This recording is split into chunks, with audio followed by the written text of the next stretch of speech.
The UES Nightingale's bridge was silent except for the soft hum of quantum processors and the occasional ping of long-range sensors. Captain Sarah Chen stood at the observation window, her reflection ghosting against the backdrop of stars. The experimental warship represented humanity's greatest achievement, a vessel powered by dark matter manipulation, capable of outrunning light itself. But today, it felt like a fragile shell against the vast unknown. Contact, multiple signatures at bearing 047, Lieutenant Rodriguez announced from his sensor station, breaking the silence. They're different from anything we've seen before. Chen turned from the window, her weathered face illuminated by the holographic displays. 20 years of space service had taught her to trust her gut, and right now it was screaming that this wasn't a routine patrol. Classification. That's the thing, Captain.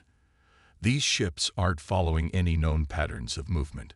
They're erratic, like they're running from something. The tactical display showed dozens of vessels, their energy signatures pulsing irregularly. They were pushing their drives far beyond safety limits, a clear sign of desperation. Chen had seen that pattern before, in civilian ships fleeing war zones back on Earth. Open a channel, all frequencies, first contact protocols, Chen ordered. Humanity had encountered other spacefaring races before, but always at the edges of their territory, never this deep in their space. Whatever drove these ships here had to be serious. The response came not in words, but in images, horrifying scenes of worlds burning, of massive structures being systematically dismantled by something that moved like liquid metal, but struck with the force of a supernova. The aliens were refugees, and they were bringing news of an extinction-level threat. Captain, her XO, Commander James Walker, spoke softly. The Council of Earth is going to want us to turn them away. First contact protocols are clear. We're supposed to maintain distance and observe. Chen's fingers traced the brass compass she always carried, a relic from Earth's seafaring days. The protocols were written by people who never had to look into the eyes of those seeking salvation, James. Humanity didn't reach the stars by following rulebooks. She straightened her uniform and faced her crew. Prepare for emergency rescue operations. Alert medical to expect xenobiological casualties. And get me a direct link to Earth Command. I'll take full responsibility for what comes next. As the Nightingale moved to intercept the refugee fleet, the ship's quantum sensors detected something else, a disturbance at the edge of their range, massive and growing. Whatever had chased these aliens across the galaxy was following them, and humanity's first major decision as a spacefaring species would have to be made in the next few minutes. "Ma'am," Rodriguez's voice cracked slightly. "That disturbance, it's like nothing we've ever recorded. It's consuming background radiation, leaving absolute void in its wake. Laws of physics don't seem to apply inside it." Chen watched as the refugee ships drew closer, their makeshift repairs and battle damage telling a story of desperate flight.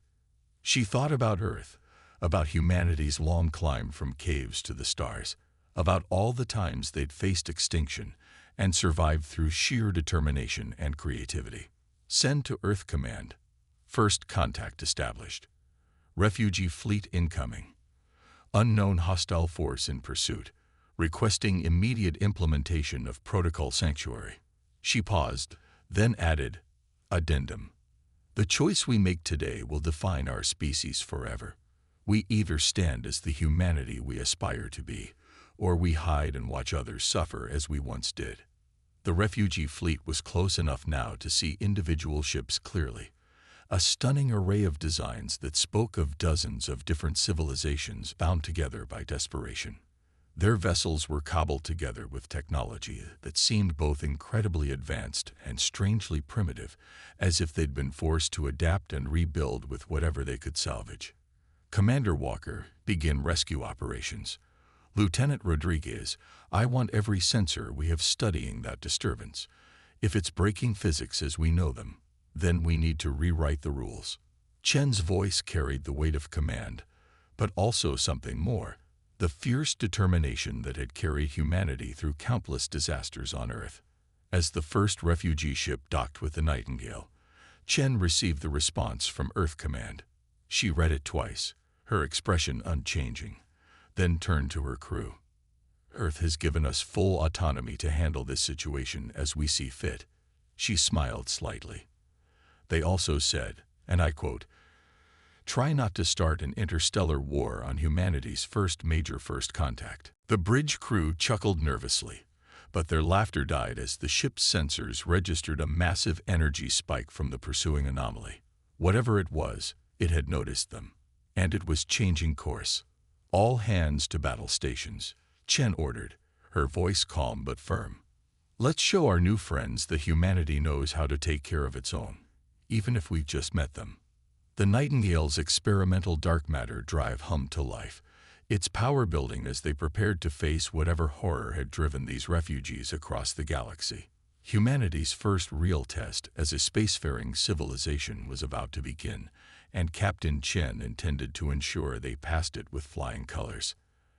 After all, humans had one advantage that had served them well throughout their history. They were really good at surviving things that should have killed them. And now, it seemed, they would get to share that talent with the rest of the galaxy. The refugee ship's data core spilled its secrets across the Nightingale's quantum processors, telling a story that made Captain Chen's blood run cold.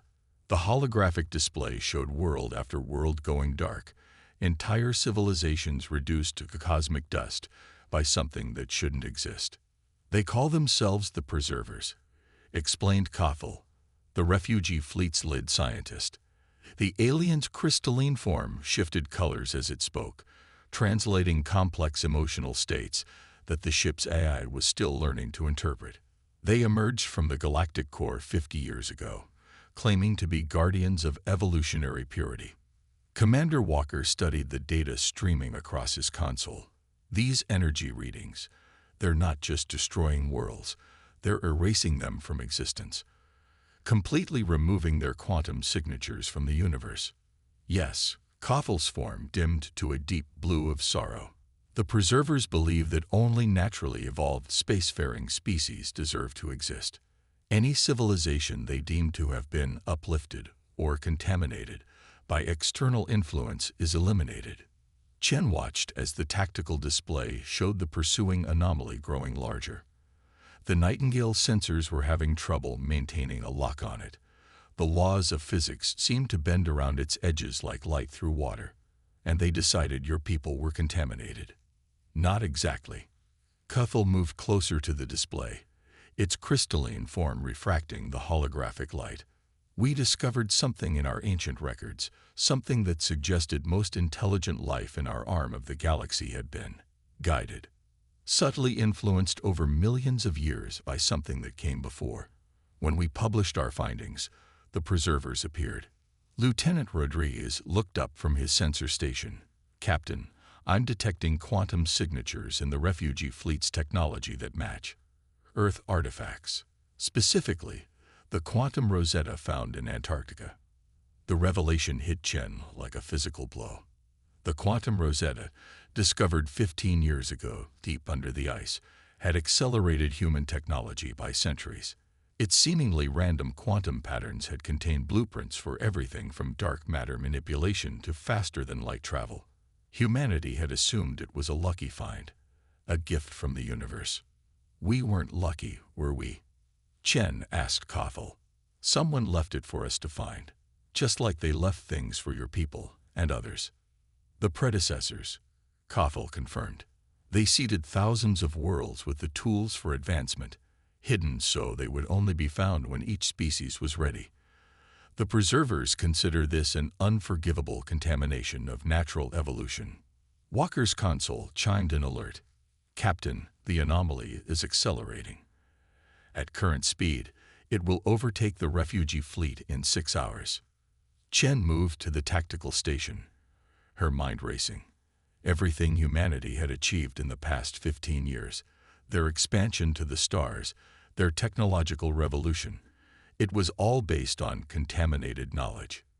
If the Preservers reached Earth, Koffel, in all your encounters with the Preservers, has anyone successfully fought back? found any weakness. The alien scientists' color shifted to a complicated pattern of greens and purples. Their technology operates on principles we barely understand. They can locally alter physical constants, change the very rules of reality. But Kothel hesitated. But what? There was one battle in the Centauri arm. A young species, barely spacefaring, managed to damage a preserver vessel. They used unconventional tactics, approaches that no advanced civilization would consider. The preservers eliminated them immediately afterward, but they proved it was possible. Chen smiled grimly. Unconventional tactics are something of a human specialty. Rodriguez, get me everything we have on the quantum Rosetta's origin. Walker, contact Earth. Tell them to begin evacuating underground facilities immediately. And get me Admiral Hayes. It's time humanity showed the galaxy why you should never back us into a corner. As the crew rushed to comply, Chen turned back to Kothel. Your people have been running for years, watching civilizations fall. That ends today. The preservers think guided evolution is an abomination. Wait until they see what humanity does with their precious rules of reality. The quantum processors hummed as they processed the refugee fleet's data, comparing it with Earth's own discoveries. Patterns emerged. The quantum Rosetta wasn't just a blueprint for technology. It was a key to understanding how the preservers manipulated physical laws. And if humanity could understand it. Captain, Rodriguez called out, excitement breaking through his professional demeanor. I think I found something. The Rosetta's quantum patterns. They're not just data storage. They're instructions for rewriting local spacetime. Can we use it? Maybe, but it would mean pushing our dark matter drive far beyond safety limits. We'd be breaking every protocol in the book. Chen thought of Earth, of all the times humanity had faced extinction and survived through sheer stubborn creativity. Protocol is about to become a very flexible concept, Lieutenant. The preservers want to enforce their version of natural evolution. Let's show them what natural human ingenuity looks like. The Nightingale's engines pulsed as Chen laid out her plan. It was crazy, reckless, and violated several laws of physics. In other words, it was exactly the kind of thing humans did best. Send to Earth Command. Implementing Operation Darwin's Revenge. Recommend all ships equipped with dark matter drives prepare for immediate deployment. The galaxy is about to learn why humanity's greatest strength isn't our technology. It's our ability to break all the rules and still come out winning. Admiral Hayes's hologram flickered in the Nightingale's command center, his expression a mixture of disbelief and grudging admiration. Let me get this straight, Captain Chen. You want to intentionally destabilize your dark matter drive to create a cascading reality distortion, something that's never been attempted, to fight an enemy that can rewrite physics. That's the simplified version. Sir. Chen gestured to the complex equations floating in the air between them. Kothel's people spent years studying the preserver's technology. They thought understanding it was the key to fighting back. But they were thinking like advanced civilizations, trying to match technology with technology. And you have a better idea. Yes, sir. We fight dirty. Chen manipulated the holographic display, showing the patterns from the quantum Rosetta. The preserver's power comes from their ability to locally alter physical constants, but they do it with precision, with careful calculations. What happens if we just break everything? Kothel's crystalline form pulsed with alarm. Captain, you cannot be serious. The chaos from an uncontrolled reality distortion would be catastrophic. Exactly. Chen smiled. Humans have a saying, if you can't win the game, flip the table. The preservers expect everyone to play by the rules, even the rules they create. But humanity's greatest achievements have always come from refusing to accept limitations. The tactical display showed the pursuing anomaly, now close enough that they could see its true form, a massive construct of impossible geometries, where space itself seemed to fold and unfold like origami. Behind the Nightingale, the refugee fleet pushed their engines to the limit, carrying the combined knowledge and culture of a dozen dying civilizations. Earth Command has approved your plan, Hayes announced. God help us all. The entire Sol Defense Fleet is mobilizing. You'll have your reinforcements in 2 hours. Thank you, sir. Chen turned to her crew. Commander Walker, begin evacuating all non-essential personnel to the refugee ships. Lieutenant Rodriguez, start redistributing power to the dark matter drive. We're going to teach the preservers that humanity doesn't just break rules. We break reality itself. As the crew rushed to their stations, Cathal approached Chen. Your species, you're doing this knowing you might not survive, knowing it might destroy your own ship. Humanity has a long history of sacrificing everything to protect others, Chen replied. Besides, dying isn't in the plan. We're going to win this. How can you be so certain? Because we're human. Being impossible is what we do best. The next 2 hours were a blur of activity. The Nightingale's engineers, led by Chief Torres, modified the dark matter drive far beyond its design specifications. Every safety protocol was bypassed, every limitation removed. They weren't trying to control the drive anymore. They were preparing to let it fail in exactly the right way. Sol Defense Fleet arriving, Rodriguez announced. 20 ships, all equipped with dark matter drives. Chen watched as humanity's most advanced vessels took formation around the Nightingale. Each one had been modified according to her specifications, ready to create their own controlled reality distortions. The preservers are broadcasting, Walker reported. They're demanding our surrender, saying resistance is futile and evolution must be preserved. Send them this response, Chen ordered. Humanity presents compliments to the preservers and cordially invites them to witness true evolution in action. The plan was insane. 21 ships would deliberately destabilize their dark matter drives, creating overlapping zones of distorted reality. The resulting chaos would theoretically prevent the preservers from maintaining their precise control over physical constants. It was like trying to play chess while someone randomly changed the rules every second. All ships report ready, Walker announced. Refugee fleet is at safe distance. Chen took a deep breath, touching the old compass at her neck. Send to all ships. Operation Darwin's Revenge is go. Remember, don't try to control the chaos. That's what they expect. Instead, embrace it. Show them why humanity's greatest strength is our ability to thrive in disorder. The Nightingale's drive began to pulse erratically as they disabled the containment protocols. Around them, 20 other ships did the same. Reality itself seemed to shiver as multiple fields of distorted spacetime began to overlap and interact. Preserver vessel is attempting to compensate, Rodriguez reported, his voice tense. They're having trouble maintaining their field integrity. Our chaos is disrupting their precision. Through the viewport, Chen watched space itself begin to twist and fold. Colors that shouldn't exist blazed across the void. Physical laws became suggestions rather than rules. And in the middle of it all, humanity's ships danced through the chaos like surfers riding a wave of broken reality. They're falling back, Walker shouted. Their attempt to rewrite local spacetime is failing. Chen allowed herself a grim smile. Push forward. Show them what happens when you corner a species that turns surviving the impossible into an art form. The battle that followed would become legend throughout the galaxy. The day humanity proved that sometimes the best way to fight gods was to break their universe. The view through the Nightingale's quantum sensors was like watching a kaleidoscope shatter. Reality itself writhed and twisted as multiple dark matter drives tore holes in the fabric of spacetime.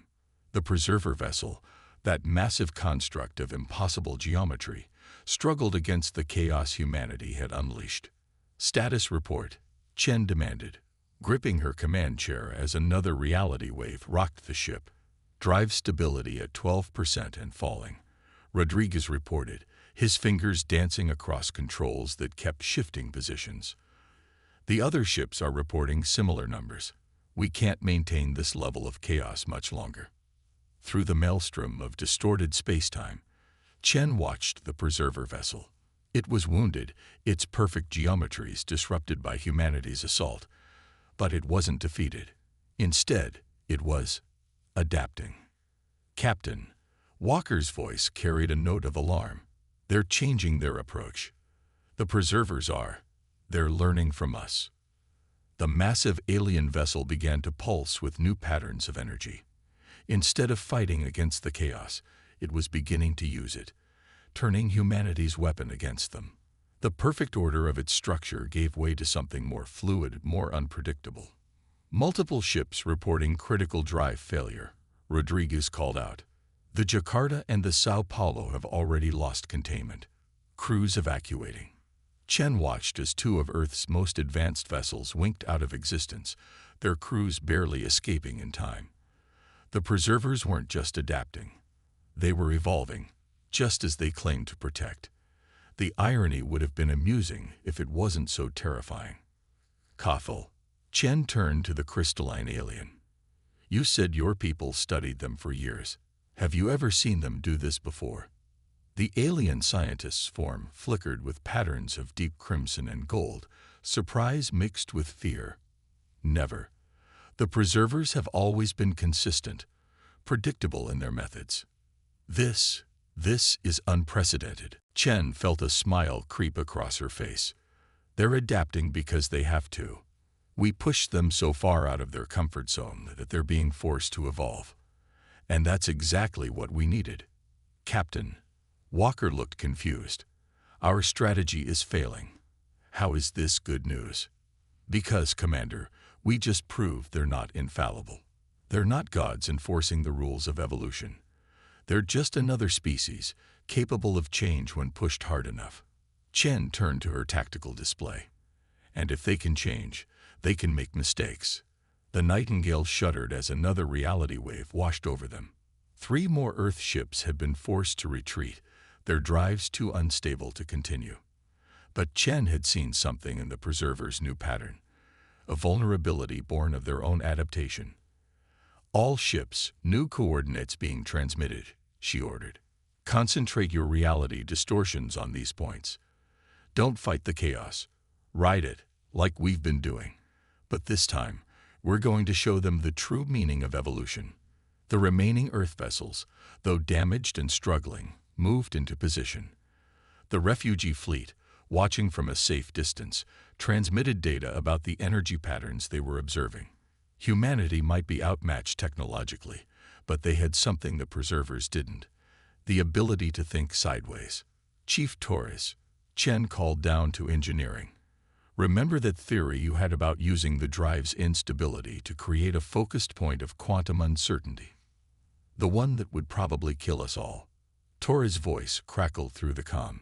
"Yes, Captain. I remember specifically saying it was suicide. That's the one. How fast can you implement it?" There was a pause, followed by a resigned sigh. "Give me 10 minutes. But Captain, if we do this, there's no going back. We'll be breaking physics in ways that were never meant to be broken. Humanity's specialty, Chief. Make it happen." As Torres and his team worked, Chen watched the preserver vessel continue to evolve. Its once rigid structure now flowed like liquid metal, adapting to each new distortion humanity threw at it. But in that adaptation lay its weakness. It was becoming more like them, more chaotic, more unpredictable. "All ships report ready," Walker announced.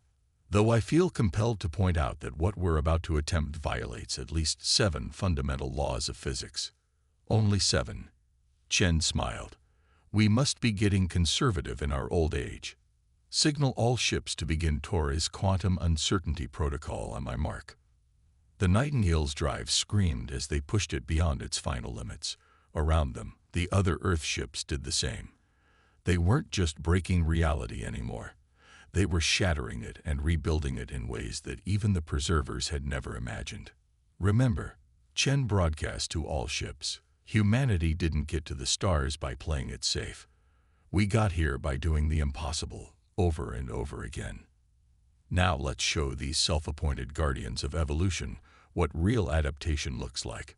The space between the human fleet and the preserver vessel began to fold. Not in the elegant patterns the preservers used, but in jagged, impossible ways that defied description.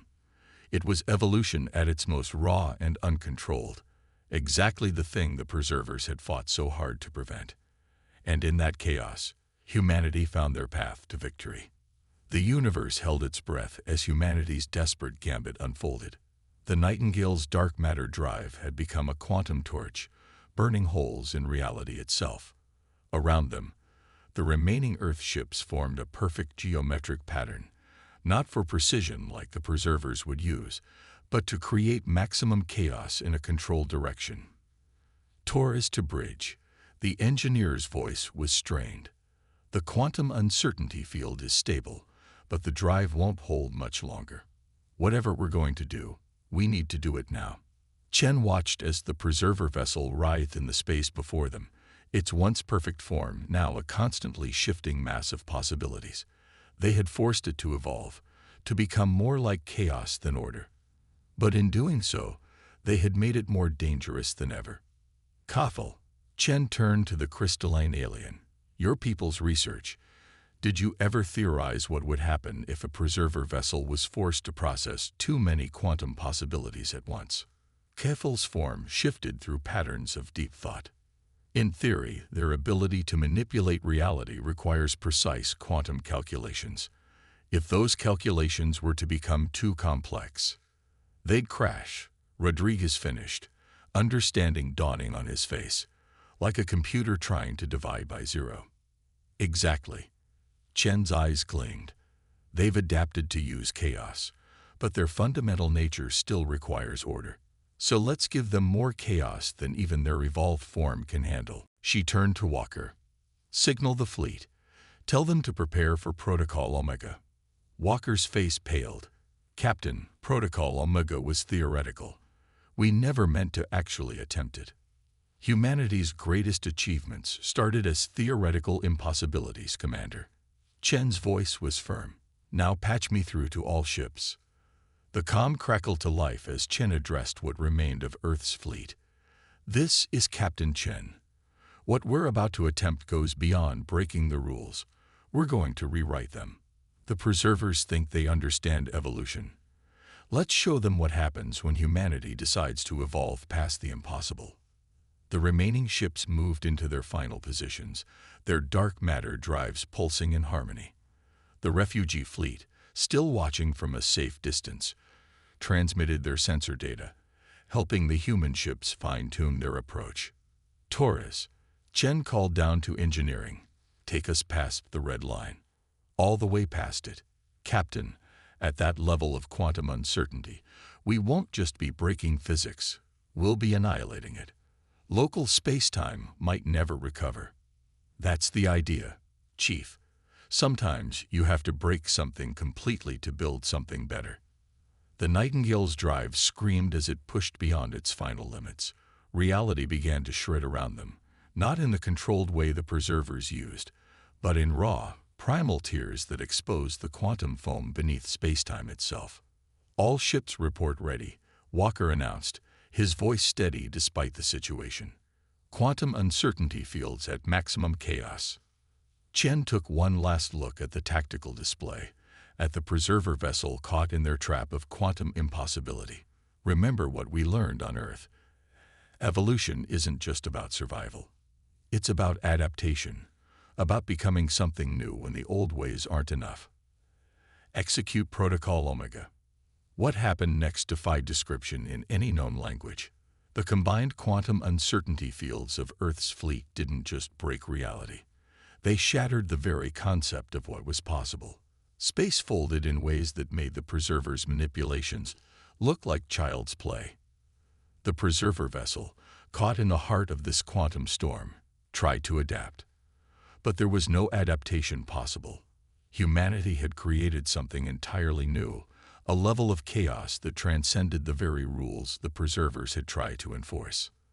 Their structure is destabilizing, Rodriguez reported, wonder in his voice. They're trying to process too many quantum states at once. Their own evolution is turning against them. Through the quantum maelstrom, Chen watched as the massive preserver vessel began to break apart. Not in an explosion, but in a cascade of quantum collapse that spread through its entire structure. They had forced it to evolve beyond its ability to maintain coherence. All ships, full reverse. Chen ordered. Get clear of the quantum cascade. The Earth fleet pulled back as the preserver vessel disappeared into a storm of quantum possibilities, its own attempt to master chaos becoming its undoing. In its place, they left a section of space where the old rules no longer applied. A monument to humanity's refusal to accept limitations. Hours later, as the refugee fleet began their journey to Earth and the damaged human ships limped home, Cathal approached Chen on the Nightingale's observation deck. Your species, the alien scientist's form shifted through colors of amazement. You didn't just fight the preservers. You changed the very nature of what was possible. How did you know it would work? Chen smiled, watching the stars through the quantum-skirred space before them. We didn't, but humanity's greatest strength isn't knowing something will work. It's being willing to try the impossible anyway. The preservers thought evolution was about preserving the pure and eliminating the contaminated. We showed them that real evolution is about embracing change, even when it terrifies you. And now, Cathal asked, what will humanity do with the knowledge that you can break reality itself? The same thing we've always done, Chen replied, touching the old compass at her neck. We'll explore, we'll learn, we'll make mistakes and fix them. And most importantly, we'll help others do the same, because that's what humanity does. We take the impossible, and we make it a starting point. As the Nightingale set course for Earth, carrying the refugees of a dozen worlds and the seeds of a new understanding of reality itself, humanity had proved something fundamental about their species. In a universe of order and rules, they were the ones willing to break everything to build something better. The preservers had sought to control evolution. Humanity had shown them that true evolution couldn't be controlled. It could only be embraced in all its chaotic, beautiful impossibility.